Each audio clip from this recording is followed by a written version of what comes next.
सल्ली अला रसूलिल करीम अम्मा बाद फ़अऊज़ु बिल्लाहि मिनश्शैतानिर रजीम बिस्मिल्लाहिर्रहमानिर्रहीम। अस्सलाम वालेकुम नाज़रीन, प्रोग्राम नई सोच के साथ मैं हूँ आपका मेज़बान अफ़ज़ाल। नाज़रीन, रमज़ानुल मुबारक रहमतों का महीना है, बरकतों का महीना है, कुर्बे इलाही का महीना है और गुनाहों से निजात का महीना है। नाज़रीन, इसमें कोई शक नहीं कि रमज़ानुल मुबारक अल्लाह पाक की तरफ से एक तोहफ़ा है और हमारे लिए एक ये मौका है कि हम अपनी ज़िंदगी को इस्लाम के मुताबिक अपने आप की तरबियत कर सकें, अपने आप को पहचान सकें और अपनी ज़िंदगी का जो मकसद है उसको पहचान सकें। नाज़रीन, रमज़ानुल मुबारक बेशक रहमतों और बरकतों का महीना है। इस महीने में हम जब रोज़ा रखते हैं तो बहुत सारे ऐसे ख़यालात, बहुत सारी ऐसी चीज़ें हैं जिसकी वजह से ये तासुर आम पाया जाता है कि रोज़ा रखने से हमें ये चीज़ें जो है वो हमारी वो हो सकती हैं, जिसकी वजह से हम रोज़ा नहीं रखते। तो आज हम उन्हीं चीज़ों के ऊपर बात करेंगे कि रमज़ानुल मुबारक और जिस्मानी फ़वाइद क्या हैं। इसी हवाले से हमारे साथ आज स्टूडियो में हमारे मुअज़्ज़ज़ मेहमान जनाब उबैदुर रहमान शफ़ीक़ साहब मौजूद हैं। उबैद साहब, बहुत आपके मशकूर हैं कि आपने अपना कीमती वक्त निकाला और प्रोग्राम में शिरकत की। रमज़ानुल मुबारक जो है, जैसा कि ये रहमतों का महीना है, बरकतों का महीना है, गुनाहों से छुटकारे का महीना है और कुर्बे इलाही का महीना है। तो रमज़ानुल मुबारक में हम कुर्बे इलाही किस तरह जो है वो हासिल कर सकते हैं, बेहतरीन तरीक़ाकार क्या होना चाहिए हमारा? बिस्मिल्लाहिर्रहमानिर्रहीम। बहुत नवाज़िश जनाब अफ़ज़ाल साहब, आपने अपने प्रोग्राम में मुझे मदऊ किया और कुछ गुफ्त शनीद करने का मौका इनायत फरमाया। जैसे कि आप फरमा रहे थे कि रमज़ान मुबारक कुर्बे इलाही का महीना है। ये वो महीना है जिसमें इंसान का ताल्लुक़ अल्लाह ताला के साथ बहुत करीब हो जाता है। 11 महीनों में मरूर अयाम की वजह से, या मैं कहूँ हमारी मसरूफ़ियत की वजह से, हमारे गाफिल होने की वजह से, या दुनिया से हमारी मोहब्बत की वजह से, या दुनिया के अमूर में इस कदर मशगूल हो जाने की वजह से कि जो ताल्लुक़ हम अल्लाह ताला के साथ जोड़ नहीं पाते, रमज़ान आपको एक मौका देता है, आपको एक रिमाइंडर है कि याद दहानी के तौर पे आता है कि ठीक है, 11 माह आपने अपना काम किया, दुनिया बहुत बना ली, पैसा बहुत बना लिया, अब एक माह मेरे ख्याल से अल्लाह ताला को भी दे देना चाहिए। अल्लाह ताला के साथ अल्लाह ताला की क़ुर्बत हासिल करने के लिए, अल्लाह ताला की रज़ा हासिल करने के लिए आपको कुछ ना कुछ वक्त सर्व करना चाहिए। देखिए, हम अपनी ज़िंदगी में अपनी रूह की तस्कीन के लिए कोई सामान फ़राहम नहीं करते। हम जिस्मानी तस्कीन के लिए जिस्मानी राहतों का बहुत एहतमाम करते हैं। हमारी कोशिश होती है कि मेरे घर से लेके मेरे ऑफ़िस तक और उसके दरमियान जो रास्ता है वो टोटल एयर कंडीशन होना चाहिए। घर में भी एयर कंडीशन, अब तो जिसे कहते हैं कि सेंट्रल एयर कंडीशन का ज़माना आ रहा है, तो आपका पूरा घर ही एयर कंडीशन होता है। उसके बाद आप घर से बाहर कदम रखते हैं तो गाड़ी में बैठते हैं, गाड़ी भी एयर कंडीशन, और फिर आगे आपका ऑफिस भी एयर कंडीशन। तो आप अपने जिस्म की तस्कीन के लिए अच्छे से अच्छे खाने खाते हैं, अच्छे से अच्छे होटलों में जाते हैं कि यार आपके जिस्म को तस्कीन मिले, ज़ुबान की लज़्ज़त मिले, लज़्ज़त से आपको इंजॉयमेंट आप फील करें, और बहुत सारी चीज़ें हैं। लेकिन बदकिस्मती से हम अपनी रूह की तस्कीन के लिए कोई काम नहीं करते, कोई ऐसी जिद्दोजहद हम नहीं करते जिससे हमारी रूह को तस्कीन मिले। आपके जिस्म का 50% हिस्सा आपकी रूह के ऊपर मुश्तमिल है। ये मैं बात को इस तरह कहना चाहूँगा कि आपकी ज़िंदगी अगर 50% आधी ज़िंदगी आपके जिस्म के ऊपर मबनी है, तो आपकी आधी ज़िंदगी आपकी रूह के ऊपर मबनी है, जिसका ताल्लुक़ डायरेक्ट आपके एहसासात के साथ है। तो रमज़ानुल मुबारक आपके उन्हीं एहसासात को जो मांद पड़ जाते हैं ख़ासकर अल्लाह ताला के हवाले से, तो उन्हीं एहसासात को, उन्हीं जज्बात को फिर से दोबारा से ज़िंदा करने के लिए आता है, उसकी तजदीद असर नो करने के लिए आता है। तो हमें ज़रा समझना होगा, अगर हम इस चीज़ के ऊपर फोकस नहीं करेंगे, रमज़ानुल मुबारक के रोज़े रखते रहें। मैं अपनी ज़िंदगी में, मुझे अल्हम्दुलिल्लाह अल्लाह ताला ने बहुत मौका दिया, आपको मौका दिया, हमारे नाज़रीन को बहुत मौका दिया। हमारे अल्हम्दुलिल्लाह हम एक मुस्लिम माशरे में रहते हैं, मुस्लिम सोसाइटी में रहते हैं। हमारे वालिदैन ने हमारी इस तरह से तरबियत की कि हम रमज़ान मुबारक के रोज़े रखें। एक छोटा बच्चा होता है जिसको पता नहीं होता, जिसका शऊर का लेवल बहुत कम होता है, तो आप उससे काम करवाते हैं क्योंकि उसकी आदत का हिस्सा बने। लेकिन जब वो बड़ा होता है तो उसको सोचना चाहिए कि जो काम मेरे वालिदैन ने मुझे करवाया था, ज़ाहिर बात है उसके पीछे कुछ ना कुछ शऊर होगा, कुछ ना कुछ फ़लसफ़ा होगा, तो उस शऊर, उस फ़लसफ़े को समझने की कोशिश करनी चाहिए। तो हमारे वालिदैन ने हमें रमज़ान मुबारक के रोज़ों की तरग़ीब दिलवाई, हमें उठाते थे, हमें रोज़े रखवाते थे। तो अब हमें उस फ़लसफ़े को उस शऊर को समझने की और उसको अपनी ज़िंदगी में अपनाने की ज़रूरत है। माज़रत के साथ हमारे मुआशरे में कोई भी ऐसे इंस्टीट्यूट नहीं है जो इस हवाले से काम कर रहे हों कि जो रोज़े का असल हुक्म है, जो रोज़ा शऊर आपके अंदर बेदार करना चाहता है, उस शऊर के ऊपर काम करें। ये एक बहुत बड़ा मैं समझता हूँ कि ड्रॉबैक है हमारी सोसाइटी का। ना हमारे एजुकेशनल इंस्टीट्यूट इसके ऊपर कोई तवज्जो दे रहे हैं, ना हमारे उसके बाद एजुकेशन के बाद अगर हम देखें तो अमूमी तौर पे हम जहाँ से नॉलेज गेन करते हैं वो हमारा मीडिया है, media, social media, electronic media, print media, however, तो वो भी इस हवाले से कुछ काम नहीं कर रहा। हाँ, अगर वो रमज़ानुल मुबारक के प्रोग्राम करवाते भी हैं तो उनके कुछ अपने ख़ास मकासद होते हैं, ऐसे लोगों को बुलाते हैं जो उसकी रूह के ऊपर गुफ्तगू नहीं करते, जिसकी वजह से अवेयरनेस बढ़ने की बजाय अवेयरनेस कम हो रही है और सोसाइटी के अंदर मसाइल कम होने की बजाय मसाइल बढ़ रहे हैं। जी बिल्कुल, आप देखें ये चीज़ तो होगी, हम मीडिया के ऊपर भी बात करेंगे कि देखें ये रमज़ान का मुबारक महीना है और ज़ाहिर बात है कि एक तंदुरुस्त जो मुसलमान है उसके ऊपर जो है वो रोज़ा फ़र्ज़ है। बिल्कुल। अब देखें कि आप किसी बीमारी में मुब्तला नहीं हैं, बिल्कुल आप सेहतमंद हैं, आप रोज़ा रख सकते हैं, लेकिन उसके बावजूद भी एक तासुर पाया जाता है कि जी वालिदैन, मोस्टली वालिदैन की तरफ से कि बच्चे के ऊपर फोर्स करते हैं कि आप रोज़ा नहीं रखें, इस वजह से कि हमारा बेटा कमज़ोर हो जाता है। बहुत सारे खुद जो बुजुर्ग हैं, जो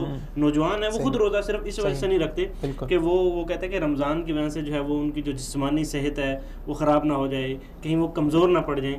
तो इस हवाले से आप क्या कहेंगे? देखें, माँ बाप का दिल अल्लाह ताला ने बहुत ही शफ़क़त भरा बनाया हुआ है। औलाद से बहुत मोहब्बत होती है, बहुत शफ़क़त होती है। माँ बाप ये बर्दाश्त नहीं करते कि औलाद के पाँव में कांटा तक चुभ जाए, तो उनकी मोहब्बत और शफ़क़त अपनी जगह पर बजा है।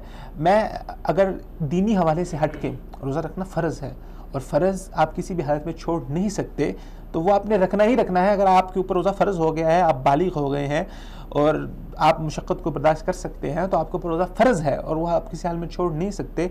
तो दीनी पहलू तो है ही है, उसके ऊपर तो बात की नहीं जा सकती। मैं अमली पहलू के ऊपर बात करता हूँ कि वालिदैन को चाहिए कि अपने बच्चों की तरबियत करें। किस हवाले से कि वालिदैन हमेशा बच्चों के सर के ऊपर नहीं रहते। आप अपने साए के अंदर हमेशा बच्चों को छुपा के नहीं रख सकते। आप कभी माशरे के से छुपा के या माशरे के बीच में आड़ बन के कब तक आप अपने बच्चों के सामने खड़े होंगे?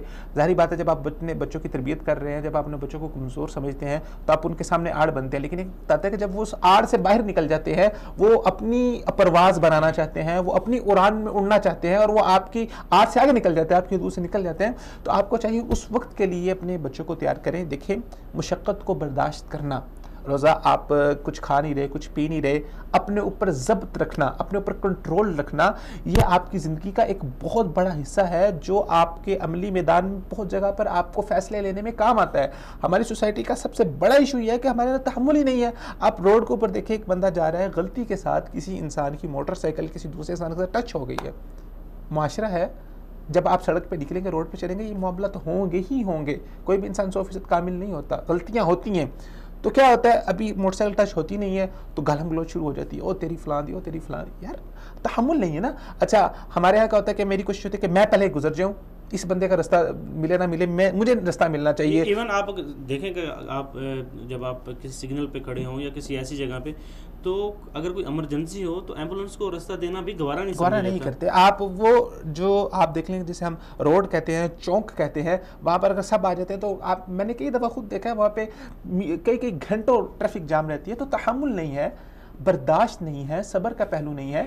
तो रोज़ा रखने से आपके अंदर ये जो नफ्सियाती पहलू है ये डेवलप होता है और माँ बाप को तरबियत करनी चाहिए अपने बच्चों की, ताकि हम एक अच्छे माशरे की और अच्छी सोसाइटी की तरह डाल सकें। और ये चीज़ उनकी ज़िंदगी के अंदर, उनकी ज़िंदगी के मामलात के अंदर कोई भी काम करें तो बहुत ज़्यादा उनको फोकस करने में हेल्प करेगी, उनको अपनी लाइफ की कॉन्सेंट्रेशन बनाने के अंदर बहुत ज़्यादा चीज़ें ये हेल्प करेंगी। दीनी पहलू के बाद मैं बात कर रहा हूँ। कोई हमारी गुफ्तगू से ये ना समझे कि जैसे हम इसलिए रोज़ा कह रहे हैं कि आपके अंदर तहम्मुल आना चाहिए इसलिए रोज़ा रखना चाहिए। मैं ये एक इजाफी फ़वाइद के तौर पे बयान कर रहा हूँ, बाकी फ़र्ज़ है ही है।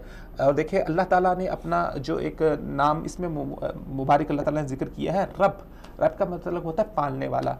वालिदैन भी रब होते हैं जो अपने बच्चे की परवरिश करते हैं, परवरिश करने वाला। तो अल्लाह ताला ने भी अगर रोज़े फ़र्ज़ किए हैं हमारे ऊपर, तो अल्लाह ताला के भी कुछ मकासिद हैं जो अल्लाह ताला इंसान की बेहतरी के लिए करना चाहते हैं। तो उन मकासिद में या उन फ़वाइद में से ज़िमनी फ़वाइद ये भी हैं जो इंसान को हासिल होते हैं और इंसान की ज़िंदगी के अंदर इसको बहुत ज़्यादा उसको मदद मिलती है अगर इंसान फोकस्ड होकर काम करे। अच्छा, एक काम आप यहाँ पर मैं एक बात बहुत ज़रूरी करना चाहूँगा अपने नाज़रीन के साथ कि बाज़ दफ़ा कुछ काम आप इस तरह कर रहे होते हैं कि आपको पता नहीं होता कि यार इसका फ़ायदा क्या है, तो आप उसकी तरफ गौर नहीं करते, तो इसलिए आपको मुमकिन नतीजे हासिल नहीं होते। क्योंकि कोई कहने वाला ये कह सकता है कि हम लोग रोज़े रख रहे हैं लेकिन सब्र तहम्मुल, आप कह रहे हैं कि जी रोज़ा रखने से आपके अंदर सब्र तहम्मुल आएगा, लेकिन आ नहीं रहा। माशाल्लाह हमारा पाकिस्तानी सोसाइटी एक मुस्लिम सोसाइटी है। पाकिस्तान को 70 साल से ऊपर का अर्सा गुजर गया, 70 रमज़ान है पाकिस्तानी माशरे के अंदर। पाकिस्तानी माशरे के लोगों ने रोज़े रखे, इतने रोज़े रखने के बाद, इतनी प्रैक्टिस के बावजूद फिर भी नहीं हो पा रही ये चीज़ें। तो हम लोग उस जिहद के ऊपर फोकस नहीं करते। अगर मैं अपने आप को इस नहज के ऊपर, इस चीज़ के ऊपर फोकस करूँ कि यार मैंने सब्र तहम्मुल करना है और इसको अपनी ज़िंदगी के अंदर लेके आना है, यहाँ से प्रैक्टिस करके मैंने इसको अपनी ज़िंदगी में डालना है, तो वो चीज़ आएगी। लेकिन अगर मैं रोज़ा इसलिए रखूँगी जी बस ठीक है यार, जहाँ पर मैं सोसाइटी में रहता हूँ वो रोज़ा रखते हैं, बाहर जाऊँगा तो कुछ खाने को नहीं मिलेगा, बाहर जाके कुछ खा रहा हूँ कोई देख लेगा तो क्या कहेगा, तो यार चलो ठीक है। अगर हम इसको part of life, routine of life बना लेंगे तो फिर ये चेंज नहीं आएगा, ना आपके दीनी इक़दार के अंदर, ना आपके दीनी हमीयत के अंदर इस हवाले से कोई इजाफा होगा, और ना ही आपकी ज़ाती ज़िंदगी के हवाले से आप कुछ गुरूम कर पाएंगे। जी बिल्कुल, आपने ये बड़ी खूबसूरत बात की है कि रमज़ानुल मुबारक जो है बेसिकली हमारी एक तरबियत होती है कि साल भर में जो हमसे गलतियां कोताहियां हो जाती हैं, तो ज़ाहिर बात है कि हमारे कुछ अमाल, कुछ चीज़ें ऐसी होती हैं जो ठंडी पड़ जाते हैं, तो उन चीज़ों को दोबारा से ताज़ा करने के लिए हमारा ये ट्रेनिंग सेशन आता है रमज़ान का, जिसमें हम अपने आप की जो है वो इस्लाह करते हैं, अपने माशरे की इस्लाह करते हैं। ये देखें, ये बड़ी अच्छी बात है कि रोज़ा जो है वो हमें सब्र का दर्स देता है। अब ये बात तो ठीक है, हम रोज़ा रख लेते हैं, लेकिन रोज़े का जो असल फ़लसफ़ा है उसको समझ नहीं पाते कि अगर हमने रोज़ा रखा है तो इसमें सब्र का तलक़ीन। देखें, आपके पास आप सुबह से शाम तक जो है आप न खाते हैं न पीते हैं, जबकि आपके पास खाने की चीज़ें भी हैं, पीने की चीज़ें भी हैं, तो लेकिन आप क्या करते हैं, आप सब्र करते हैं, आप बर्दाश्त करते हैं। अब देखिए, इसी तरह अगर हम इस जो ये जो एक हमारे पास फार्मूला है, इसको अगर हम अपने सोसाइटी के ऊपर अगर इम्प्लीमेंट करते हैं तो हमारे लिए एक बहुत बड़ा जो है वो एक कहते हैं कि हमारे लिए सबक है। देखें, आप ज़िंदगी के किसी भी काम में, ठीक है, जिस तरह आपने एग्जांपल दी कि आप रास्ते में जा रहे हैं, तो आप देख लें कि हम बहुत सारी ऐसी चीज़ें होती हैं कि जो हम हुकूमत के ऊपर डाल देते हैं। दर हकीकत कुछ चीज़ें ऐसी होती हैं कि जो हम खुद जो है उसको करना नहीं चाहते या उसकी ज़िम्मेदारी खुद से लेना नहीं चाहते। अब देखिए, अब बहुत सारे ऐसे मसाइल हैं कि जिसको हम खुद हल कर सकते हैं, हमारे ऊपर वो फ़र्ज़ है। अब देख लें कि एम्बुलेंस जा रही है, अब हुकूमत आपको ये तो नहीं कह सकती ना कि भाई आप जो है वो ये रास्ता जो है ये सिर्फ एम्बुलेंस के लिए, आप वहाँ पर नहीं जा सकते। हाँ, अगर बना दिया तो वो एक अलग बात है। अब ये हमारे ऊपर फ़र्ज़ है कि अगर कोई इमरजेंसी है तो हम उनको रास्ता दें, हम उनके लिए सहूलियात फराम करें। अगर रास्ते में कोई ऐसी रुकावट वाली चीज़ है, ठीक है, जिसको हम कर सकते हैं, किसी का इंतज़ार करने के बजाय हम उसको खुद कर सकते हैं। अब हमारे जो है वो गली मोहल्ले में कहाँ कोई ऐसे गरीब गुरबा हैं, तो हम जो है एक सोसाइटी बन के, मुख्तलिफ ग्रुप बन के, मुख्तलिफ जमातें बन के, हम कुछ चीज़ें इकट्ठी करके हम उनकी मदद कर सकते हैं। अब लाजमी नहीं कि हर एक काम हमारा जो है वो हुकूमत ही करेगी। बर्दाश्त की बहुत अहम बात करना चाहता हूँ कि आपने फरमाया है कि हम खुद से अपनी मदद बहुत आपके तहत बहुत सारे काम कर सकते हैं। हमारे माशरे में, हमारे मोहल्ले में गरीब लोग हैं, हमारे रिश्तेदारों में गरीब लोग होंगे जिनको ज़रूरत है। तो इस तरह की बहुत सारी सोसाइटियाँ हैं, इस तरह के बहुत सारे ट्रस्ट हैं जो काम कर रहे हैं। लेकिन मसला ये आ रहा है कि हम मिन हैसुल कौम, हम आज बात करते हैं कि जी फ़लाँ हुक्मरान करप्ट हो गया, फ़लाँ हुक्मरान ने करप्शन की है। मैं ये बात कहता हूँ कि हम लोग बेहैसुल कौम करप्ट हो चुके हैं। करप्शन हमारे रग रग का हिस्सा बन चुकी है। वो करप्शन चाहे 1 रुपये की हो, चाहे 10 रुपये की हो, जिस इंसान का 10 रुपये का हाथ लग रहा है, आप देखें ये सेल्स मैनेजर्स होते हैं, वो 2-2 रुपये की करप्शन करते हैं। इवन ये अभी रमज़ान शुरू है तो आपके एग्जाम्पल आपके सामने है। आप फल वाले के पास जाएं, आप कपड़े वाले के पास जाएं, आप जहाँ भी जाएं, आपको पता चलेगा कि रमज़ानुल मुबारक का महीना शुरू हो चुका है। आप रेडी लिहाजा महंगाई बढ़ गई है। खड़े होके वो कोस रहा होता है, गालियाँ निकाल रहा होता है, जी इन्होंने मुल्क में लुट के खा गए, मुल्क का तबाह बर्बाद कर दिया। यार, आप वो चीज़ जिसकी असल कीमत 60 रुपये है, आप अपना जायज़ मुनाफा लेकर उसको बेचो, आप 60 से 160 रुपये पे ला के बेच रहे हैं। ये करप्शन नहीं है। आपने अपनी तकड़ी के नीचे जो मकनातीस लगाए होते हैं वजन को कम करने, वजन का बैलेंस ख़राब करने के लिए, आप कितने पैसे बचा लेंगे? क्या ये करप्शन नहीं है? आप अपनी दुकान पे बैठे हुए हैं, आपने कुंडियाँ डाल के बिजली आप इस्तेमाल कर रहे हैं, कि ये करप्शन नहीं है? दाल चावल में पत्थर डाल रहे हैं, पत्थर डाल रहे हैं कि ये करप्शन नहीं है? हम लोग बिन हैसुल कौम करप्ट हो चुके हैं। फिर मैं ये सोचता हूँ, ये उम्मीद रखता हूँ कि एक हुक्मरान आएगा जो ईमानदार होगा और वो एक रात में ओवर द नाइट हमको चेंज करके रख देगा। हम खुद नहीं चेंज होना चाहते। तब्दीली मुझसे स्टार्ट होती है, तब्दीली फ़र्द से स्टार्ट होती है, मुआशरा अफराद का मजमूआ आता है। मैं चेंज हो जाऊँ, आप चेंज हो जाएं, तब्दीली खुद ब खुद आ जाएगी। हम मिन हैसुल कौम करप्ट हैं, हम मिन हैसुल कौम हम लोग फ्राडी हो चुके हैं। मैं सख्त लफ्ज़ बोल रहा हूँ, हम सब उसके अंदर शामिल हैं और इस वजह से हमारे माशरे में, सोसाइटी में तब्दीली नहीं आ सकती। चाहे रमज़ान आए, चाहे दरस दरें, आप कुरान की आयतें पढ़ पढ़ के सुनाएं, आप अहादीस पढ़ पढ़ के सुनाएं, कोई असर नहीं होगा। मेरे दिल पर असर नहीं होता। यार कितने लोग हैं जो सुबह शाम आपके पढ़ाते हैं, आपको सिखाते हैं। यार एजुकेशनल इंस्टीट्यूट है, सब कुछ भी है। तो बहरहाल गलती का पहलू हर जानिब में मौजूद है। ताली दो हाथों से बचती है, एक हाथ से नहीं बचती। गवर्नमेंट भी जिम्मेदार है और वैसे में तो सबसे बड़े जिम्मेदार हम खुद हैं। जी चलें, अब हम आगे चलते हैं, फिज़िकल से की तरफ आते हैं। जी। अब मोस्टली जो है वो जो तासुर पाया जाता है, जैसा कि मैंने पहले भी आपसे कहा कि हम जो है वो सिर्फ ये चीज़ जो है वो कहते हैं कि रमज़ान जो है उसमें हमारी सेहत के मसाइल बहुत सारे बनते हैं। तो सेहत के हवाले से आप क्या कहेंगे कि रमज़ान और मुबारक में हमें सेहत के जो मसाइल हैं वो कौन कौन से दरपेश आते हैं और उसकी असल वजह क्या है, कि क्या वजह है कि हम नॉर्मली ज़िंदगी में वो उन मसाइल का सामना नहीं करना पड़ता, लेकिन रमज़ान में चाहे वो बेएहतियाती की वजह से या कोई और वजह है जिसकी वजह से हमें सेहत के बहुत सारे मसाइल जो हैं वो दरपेश हैं? देखिए अफजाल साहब, हमारी सोसाइटी के बहुत सारे इशूज़ में ये है कि हमारी सोसाइटी में अवेयरनेस नहीं है।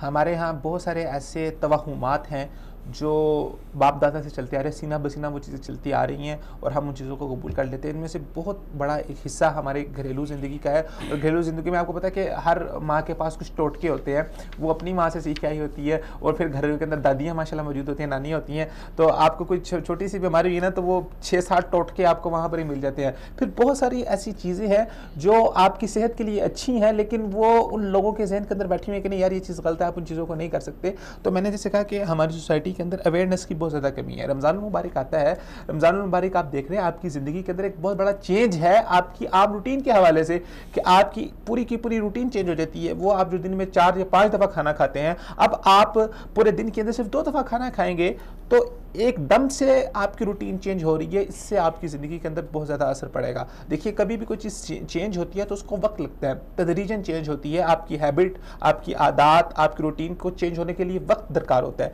लेकिन जब आप एकदम से उस चीज़ को तब्दील कर लेते हैं तो उस वक्त आपको ज़्यादा एहतियात करनी पड़ती है। अगर आप उस दौरान एहतियात नहीं करेंगे तो उसके साइड इफ़ेक्ट आपके नफसियाती हवाले से भी हो सकते हैं, आपके जिस्मानी हवाले से भी हो सकते हैं। और फिर हम दोष देते हैं कि जी मैंने रोज़ा रखा है तो रोज़ा रखने की वजह से मेरे साथ ये चीज़ें हो गई हैं, मूड चेंजेस। बहुत सारे लोगों को रमज़ान में ये इशू बन जाता है। अब मैं बता रहा हूँ कि आप एकदम से चेंज कर रहे हैं ना, आप स्विच कर रहे हैं। इसलिए आप सल्लल्लाहु अलैहि वसल्लम रमज़ान आने से पहले ही रमज़ान मुबारक की तैयारियां शुरू कर देते थे। तो रमज़ान मुबारक की तैयारियों में यही है कि आप अपनी रूटीन को चेंज करना शुरू करें।